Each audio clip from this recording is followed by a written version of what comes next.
What's up, everyone? Welcome to the Brunch Gimmick. I am Laurence Cartier.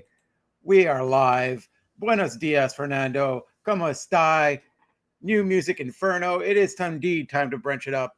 We are talking another big week in wrestling, another sort of fun week in WWE, a really fun week in AEW. There's a lot to talk about. How's everyone's weekend going? It's a long weekend here in Quebec. Is in fact what's known as the national holiday in Quebec, Saint Jean Baptiste weekend. It is fine, Boris. I get you. We've all been there. We got Boris in the chat. We got the Canadian Goose, Kyle Shaw. Good morning, sir. Oh, thank you so much. I appreciate that. And I only had to pay you $50 to put that in the chat. But yeah, I had a pretty good weekend on so far.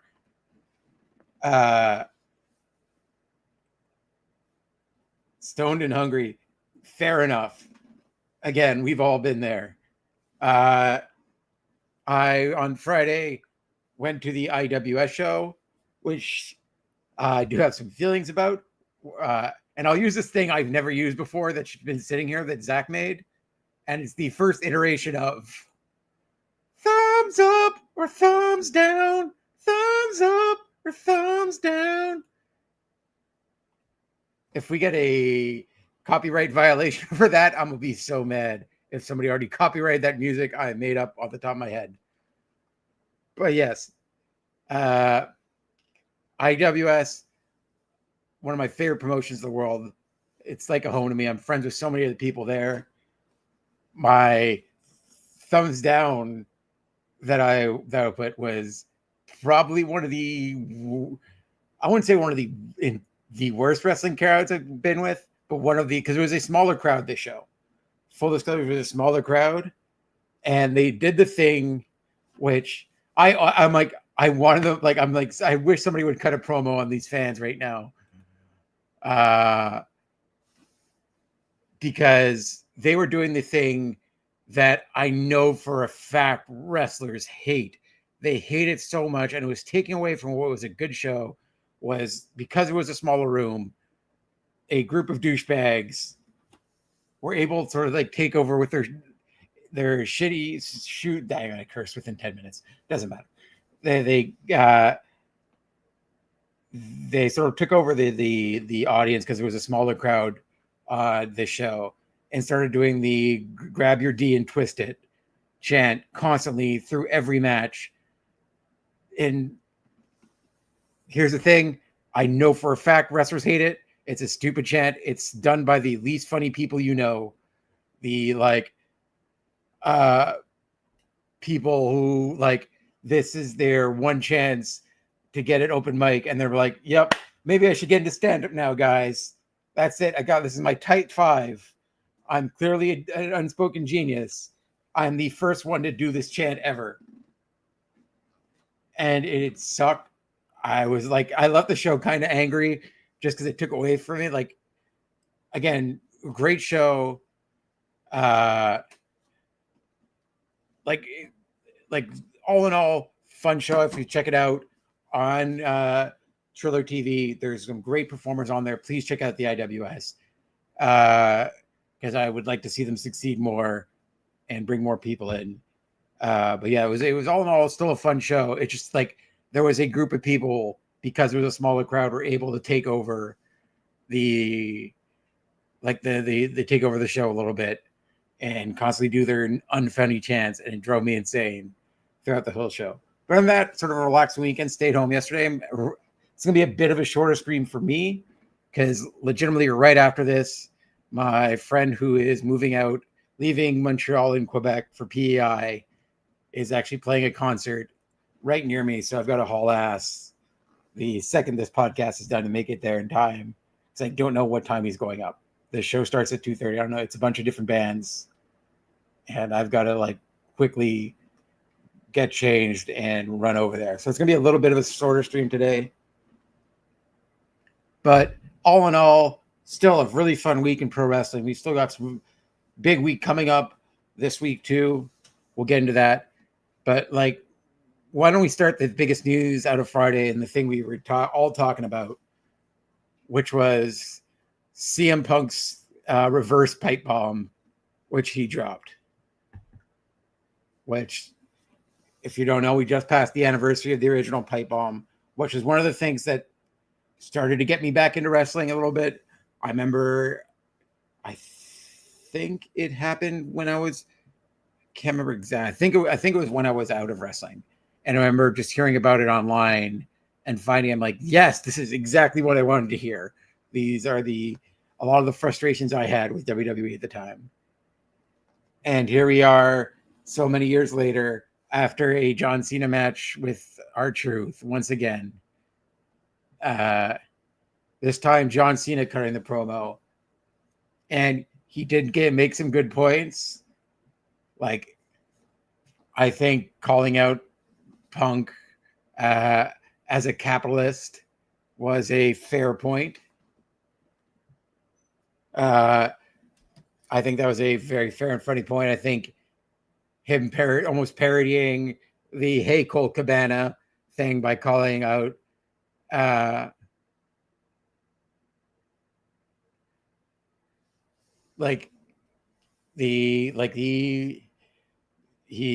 calling out Claudio Castagnoli, Nick Nemeth, and Matt Cardona, which was funny because Seth Rollins, during an interview with on the Football Today or Good Morning Football show, talked about how he was in a group chat with John Cena and Claudio Castagnoli. A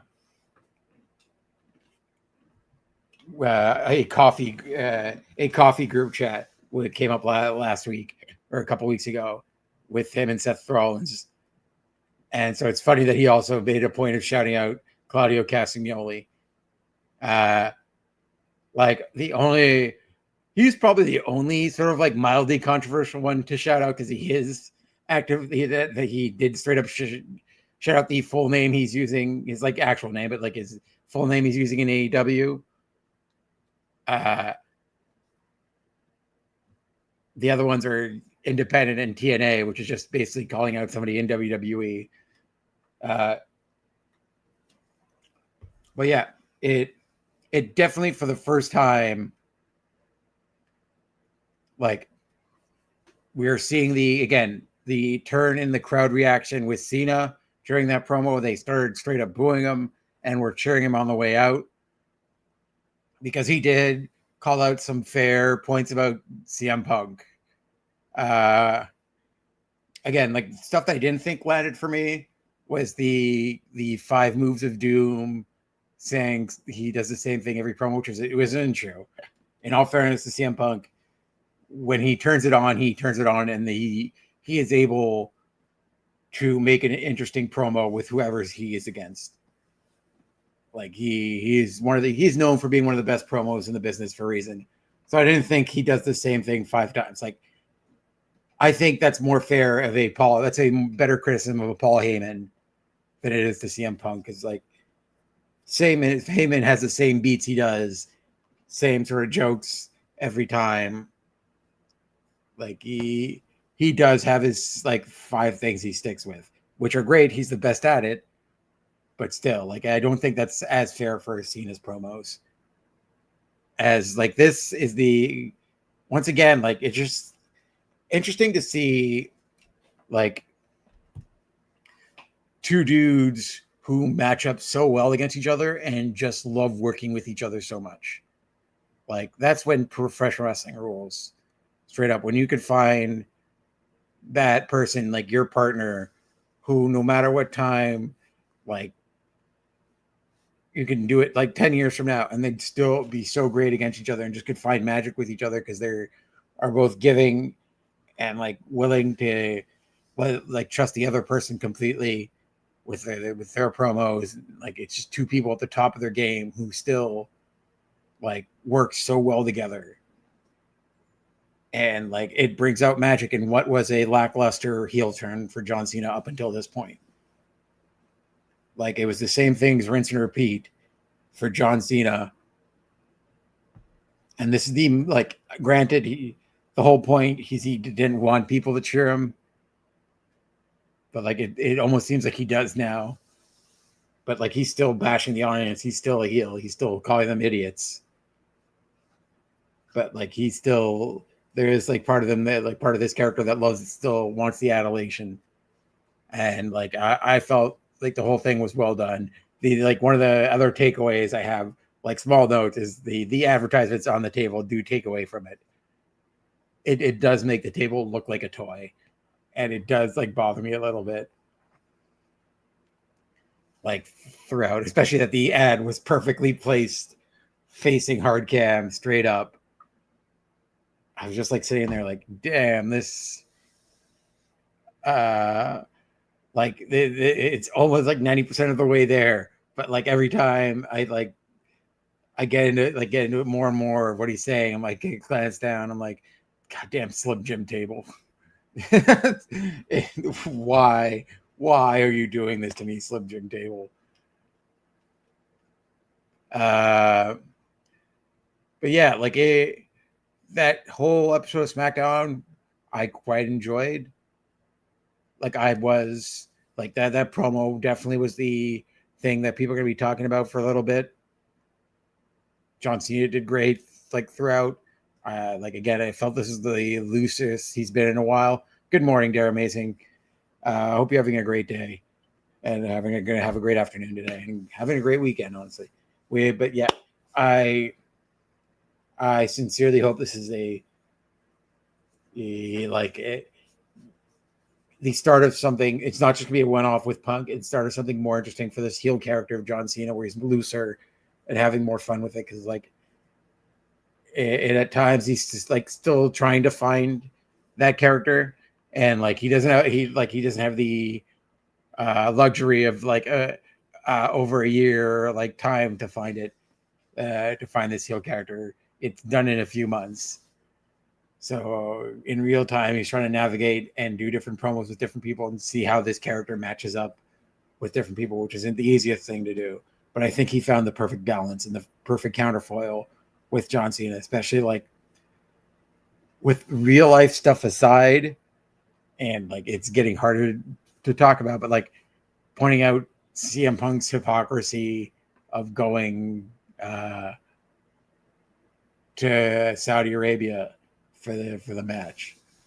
Like that's a fair point I felt he made. Like same thing saying, although not entirely fair, because this is, and again, it was a thing I pointed out in AEW too, which like, oh, thank you, Tom. Hope you're having a great day, bud, or a great evening, I guess, for you. It's like the at times hypocrisy of CM Punk, where like he does at times talk a big game, but is a millionaire, and like there's a lot of stuff he does right and is on the right side of history of, but like at the same time, this is a dude playing up his supposed relationship with the head of Warner Brothers, the guy who basically is running HBO into the ground, was canceling movies, left and right. And he was like saying how great of a relationship we had. I'm like saying that like the CM Punk is a company guy, and John Cena was that was a fair point to make on his part as well. That you're Mr. TKO, just like he was in AEW when he was there at first. He was Mr. AEW, he was Mr. like corporate guy, TNT guy, and like saying he's Mr. Mr. like TKO. Fair point, because he has literally worked for both sides of TKO. He has worked for the UFC, he's worked for Dana White, and he's worked for Vince McMahon, and he's worked for Triple H, and been like a strong company guy for all three.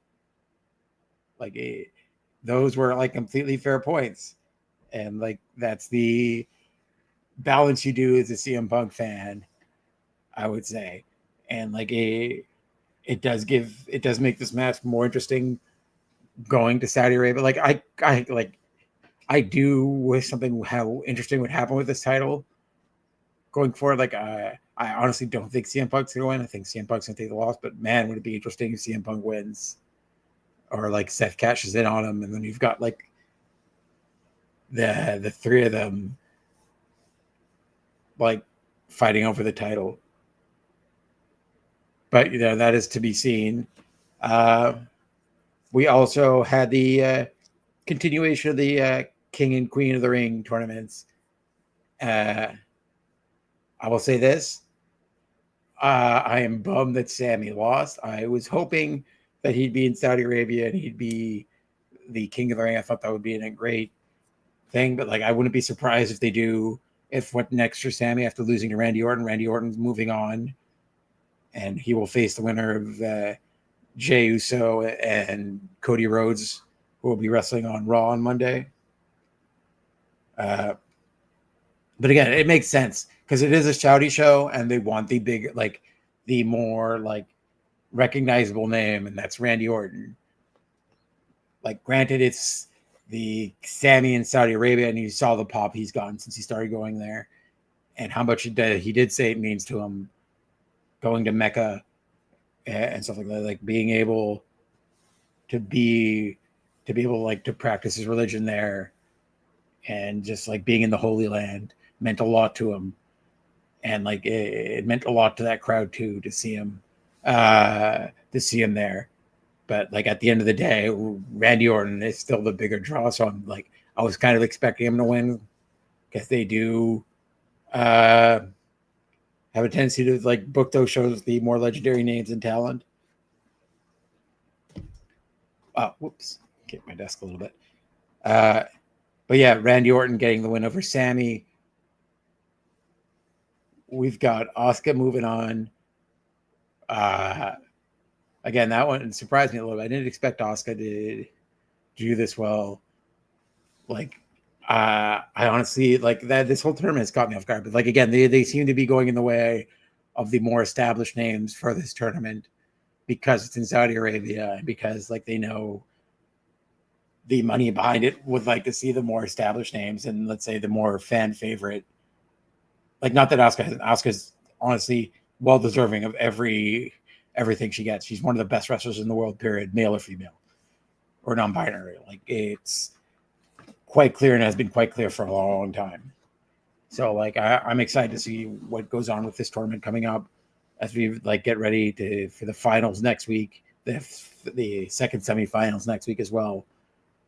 But yeah, like I was straight up bummed Sami lost, because I was hoping for that like big pop when he comes out in Saudi Arabia. But like I wouldn't be surprised if they potentially do the Killer Cross or Karrion Kross match in Saudi, so you still have Sami there. Like, I'd be surprised. I guess how many titles? I think they're already at 4 matches. I think with the King and Queen of the Ring finals, you've got the heavyweight title. Oh, they're not putting the world heavyweight title on the line. That's true. I'm thinking it. That's going to be at Atlanta, which knowing Goldberg's, which also is we've got the Goldberg, which I didn't get to because I wasn't here last week, so I'm not sure if it happened last week or this week. I would not be surprised if Cody wins King of the Ring. And yeah, that makes complete sense. Like Cody winning King of the Ring and then having that match with John Cena at SummerSlam is a big money match. And like the type of thing you book that show around. So yeah, like I would not be surprised. And like something you could also easily build again for the next few months is like Cody's redemption story.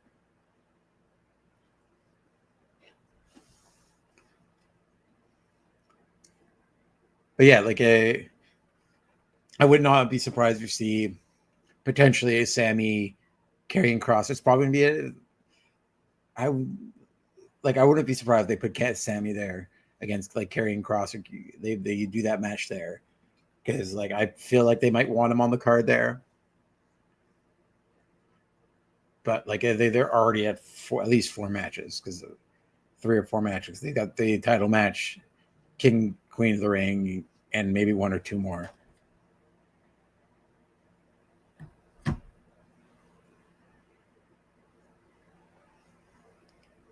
I think like it's because he's probably the biggest like outwardly Fernando to answer the question. It's because he is the most like out. I think him. There's like a handful of them, but like him and Ali in TNA are like 2 of the more like the biggest names, Muslim names in professional wrestling. So him winning in the Holy Land, like in Saudi Arabia, being it like would be like big and important for him as well, and for like everyone else, like one of the biggest religions in the world. Uh, like that moment, having that moment, like him potentially winning the Royal Rumble, that would be huge. But it's like it would be big for him to do it there, and like the especially in the times we're in right now, to have a openly somebody who's been quite open about his faith. Oh yeah, his family's Syrian. He grew up in Montreal. But yeah, like speaks like if you watch the little video they did before Elimination Chamber, he does talk Arabic to his son. Like like his son calls him Baba. But yeah, he like it would be big for him, I would say, to win it there. If it's not like Montreal or like somewhere else, like it would be one of those places that would have special meaning for him to win it there. But yeah, like we were looking at Saturday 1 p.m. It looks more like the funner cards they've done for the shows because like especially the early ones for like it was almost like Karma was had their hands in there. Like those cards, like the first 2 ones were all pretty bad and like worth missing. Again, like you've got to make your own ethic. Like I will watch the show because I have like my own feelings on everything. But like again, especially with the news the last day, we don't know if it will happen. I still think it will. But like only time will tell. Also, this week we had AEW in Mexico, which was a lot of fun. I like tell everyone to check it out. Like they showed up. That crowd was great. At Arena Mexico. Honestly, Fernando, I think Oscar. I would be happy if Oscar wins anything. One of those people I'm never angry. I'm never mad at an idea of Oscar winning something. Like again, just full stop. One of the best professional wrestlers in the world. Like the pop she still gets when she comes out. She's one of those people that are forever going to be at the top of the card. Like, this would make me very happy. This is one of the matches I could watch a million times over. Got to be great. Former members of Damage Control, which they sort of killed off silently in a back room.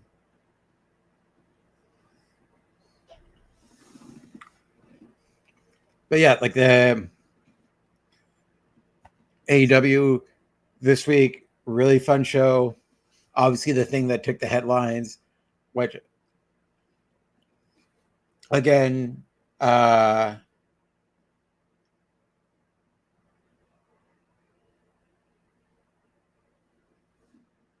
like, first of all, hi McGregor.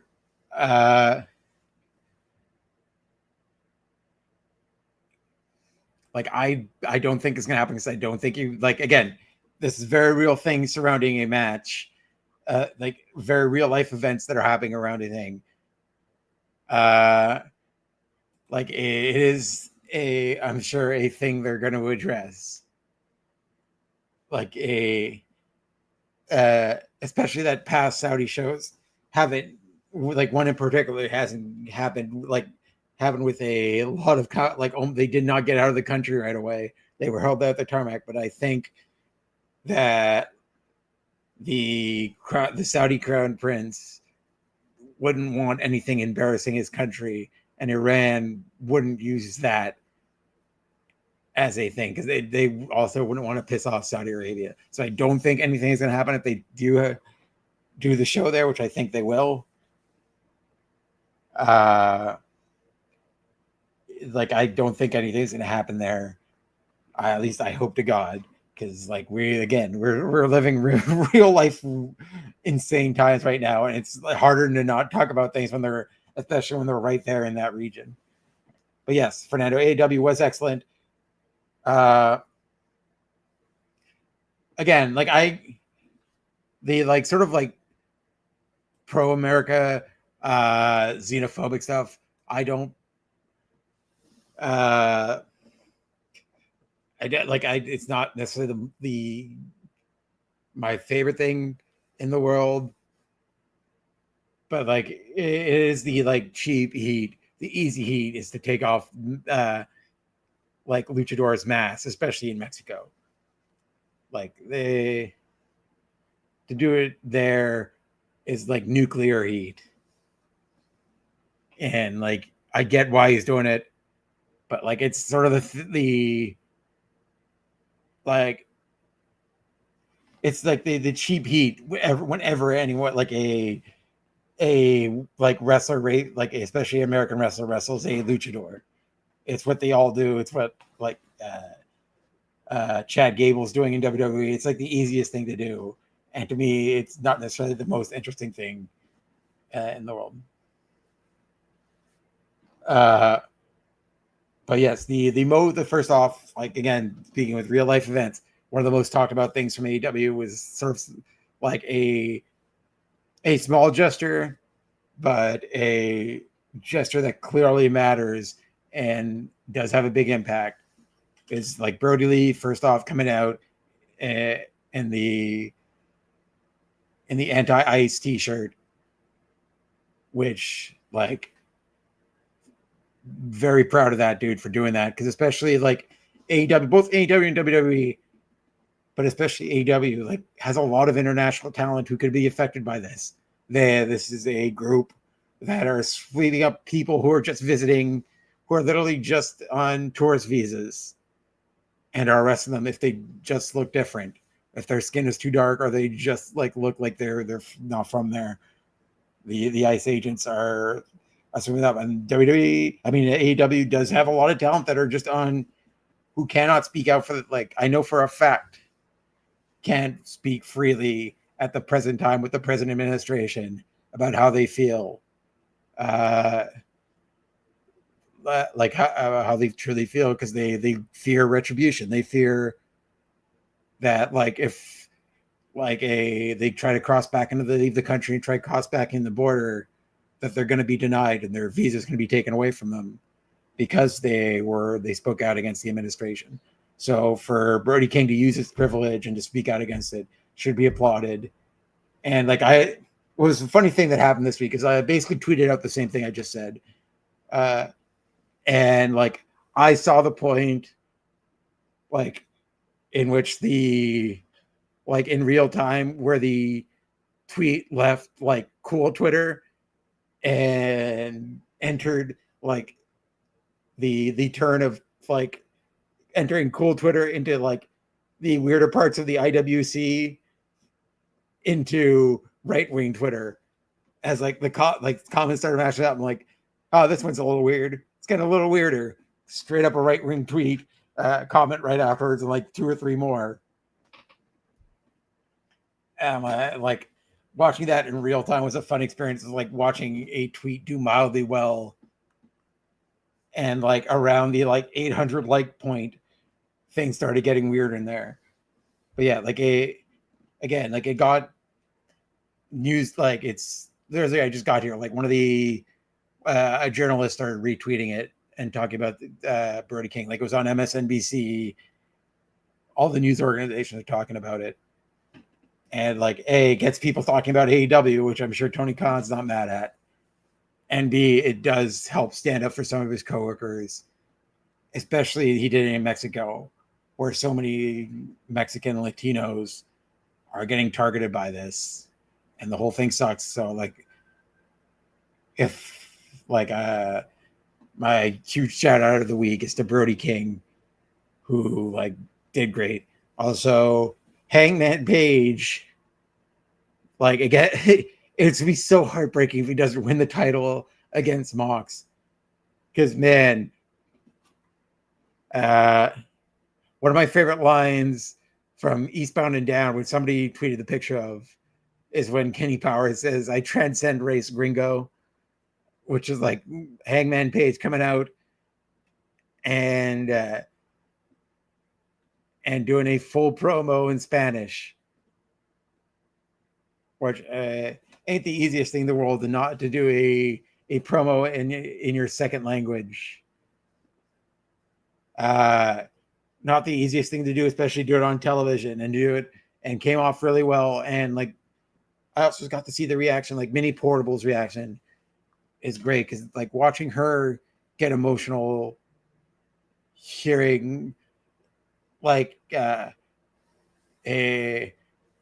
Hangman cut that promo in Spanish and just feeling that like sense of representation, like that, like especially once again, like with what's going on in the world, that somebody is reaching out and trying and like speaking to people in their language and cutting a promo and help them feel included in this was a very nice touch by Hangman Page in AEW. And like, I felt it was great. Like the all week, this wrestling's been great. Like there was just had a great match last night. To like AEW's been killing it the last few weeks. And like, I am like super, super excited with like what's going on in that company as well. Like there's so much cool stuff. Like, like we got last night, we got the return of Kota Ibushi as well, which like, that sweet baby angel is back to defend the honor of Kenny Omega, who got injured the week before, got brutally attacked with those elbows onto the stretcher, and started coughing up blood, right in his diverticulitis, and was taken out. But now, like you've got Ibushi facing off with Okada, which be still my beating heart. I'm so excited to see the potential of that in AEW, and just a absolutely insanely jacked Kota Ibushi. Like, dude is a fridge now, just insanely yoked. Like he has just been doing while he's waiting for his visa to clear. Yeah, that man's just been lifting weights and doing push-ups all day. He looks absolutely amazing. And the fact he returned to defend the honor of Kenny Omega is a nice touch, and I'm super excited for what's going to happen there. Like there's so much going on in that company heading into All In, and like it's granted a longer build from the last pay-per-view to this one, but they're making it count as much as possible. And like personally, I'm super duper stoked. Yeah, like Hangman speaking in Spanish was great. Like absolutely. Like he spoke great Spanish. Yeah. Like again, I'm not the greatest arbiter on that. Like when a wrestler speaks French, that's where I can chime in, because like one of my favorite things in the world, again, like why representation matters, is like from almost day one of Speedball being in WWE, like has he, like they immediately started working in French and different stuff, and working in like a tabarnak and do a promo, which I'm like always made me wonder, will an American company censor tabarnak? Because technically it's not a curse in English, because the literal English translation is tabernacle. Like French Canadian curse words were just like the first settlers played I Spy in a church. And literally our curse words are tabernacle, host, chalice. Yeah, I think that's it. It's the chalice tabernacle. I just did the flow. But yes, those are literally, but like they mean like fucking thing. Like you can use them in a bunch of different ways. It's sort of like interchangeable how you can use them. But yeah, like having Speedball on TV using that, I'm like, man, this is just like home. I'm loving this so much. So like having somebody like, especially like an ally like Hangman Page speaking Spanish and reaching out to people and helping them feel included in his promo was a great touch again. Like I was very happy watching that. I think the AEW's got so much talent right now. Like it's truly an exciting time in pro wrestling as a whole. Like with WWE starting to right their ship a little more in the last few weeks. Like there's exciting stuff there. I like the hope is they still, after the Crown Jewel show, and especially going into SummerSlam, they keep up this momentum that they started to gain, because they did lose a lot of like good faith with their fans. I wonder what's going to happen with R-Truth coming up, because there is a feeling that he might be full. Like it'd be weird if they turn him full heel. Like especially that after what happened, but like R-Truth also was somebody who's left after SmackDown, and you're wondering what's going to happen next, because he was just knocked out by John Cena after he won by disqualification, because John Cena did him with the title again. So that's something else up in the air going into the new week. But yeah, like there's a lot to be excited about in pro wrestling. Just checking one thing. But yeah, very good point. The CEO, Mercedes Moné, collecting another belt, which somebody put up the video of like all the models walking the belts to the ring, and like people felt like she should do that too. She should have a bunch of models carry one belt each to the ring at this point. Actually, right before this, I was listening to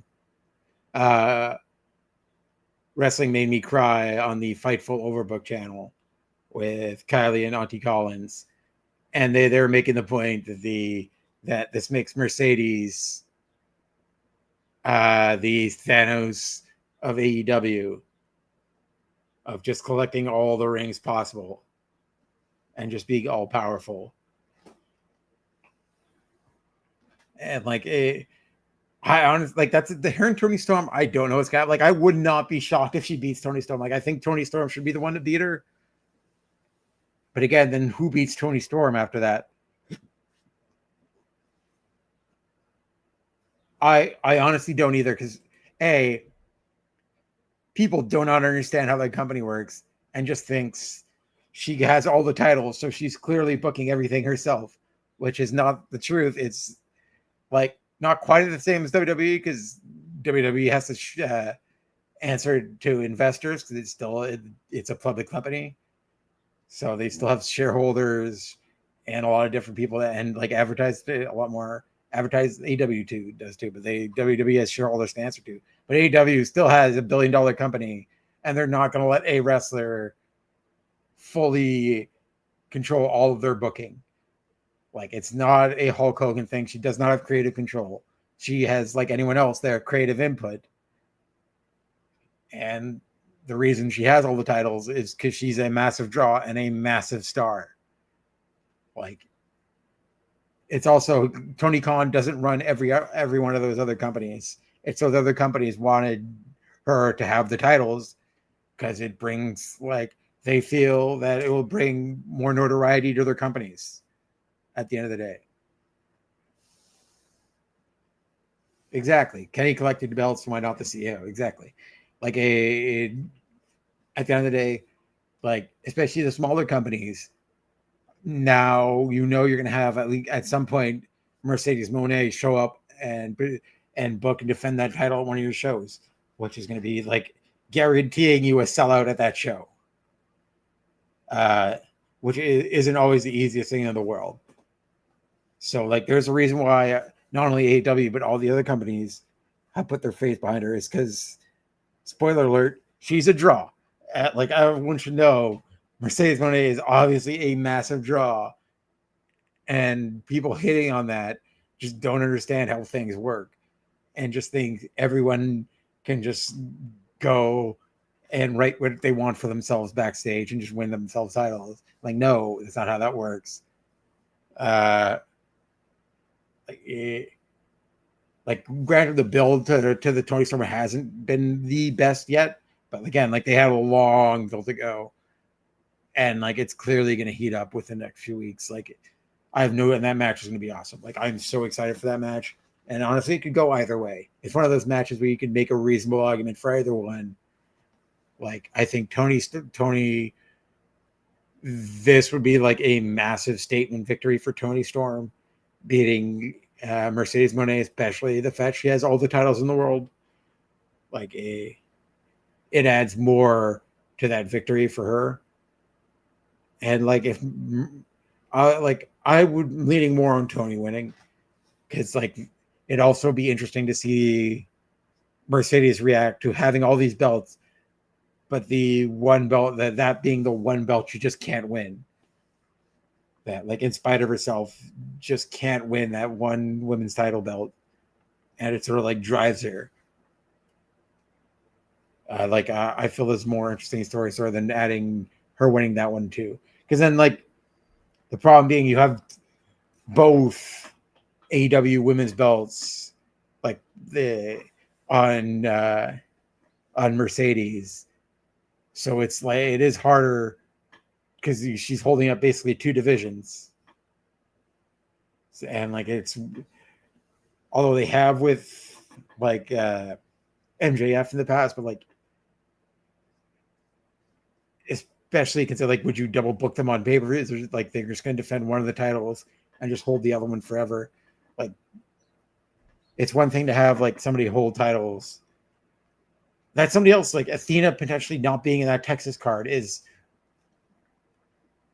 more like just a massive mistake on Tony Khan's part. I feel like Athena has been like doing everything she possibly could and like can for a title belt, and like a part of the company that's an afterthought, and constantly killed it, and is doing everything to make that title relevant and ROH relevant.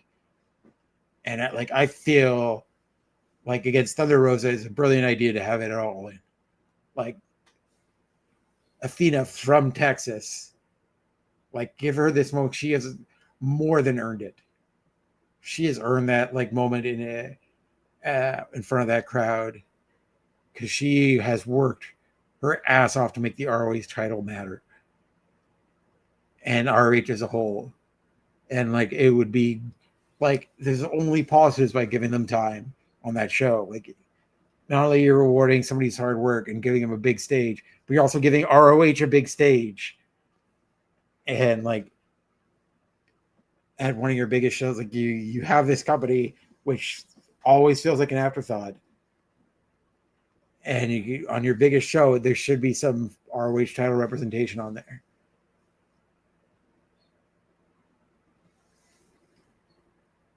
Like I don't fully know. I'm sure there might be some frustration there, at least on Athena's side, about how things are going, because they're like fully just keeping her on the ROH side for whatever reason. Like, and only on a rarity did she like cross over to the AEW side. But like it's weird to me that like Tony Khan would be that weirdly punitive to her.